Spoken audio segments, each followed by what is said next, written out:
Ein Hubert, seine preisische Tochter, darf sie ebs zum Musikspielen wünschen.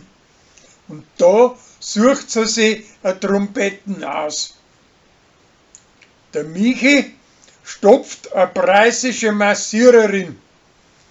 Das reiht ihm hinterher, aber seiner Reuden sagt er nichts davon. Der Wickerl fährt mit der Uri auf Tatschiburg, aber da kommen sie nicht bei der Zeit an, weil ihm sein Navi nichts taugt. Worauf er sich aber voll verlässt, statt dass er auf sie hört. Der Sascha fliegt wieder auf Afrika runter. Der Hubert und seine Alte sollen das Bärli und seine Alte besuchen.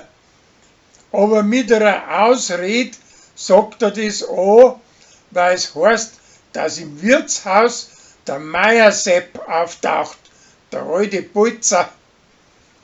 Dabei ist aber das ganz ein anderer, der wo schön aus Zufall so heißt. Und ein Hubert, sein Schwindel, fliegt auf. Das Hummerl, der bricht das Jesuskind aus dem Krippel von der Sophia, sein preisischen Alten. Sophia macht ein Neues, aber das wird nachher von Bärli zerbrochen. Drauf macht's nur mal ein Neues und das wird von ihren preisischen Alten zerbrochen. Der Wickerl und die preisische Apothekerin kommen mit den alten Liebesbriefen nicht weiter. Aber sie kriegt von ihm diesmal ein Bussal aufs Maiafe.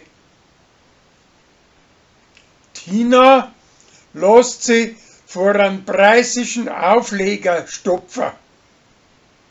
Ein Pfarrer gefällt das nicht, weil er meint, dass der die Leute ausnutzt.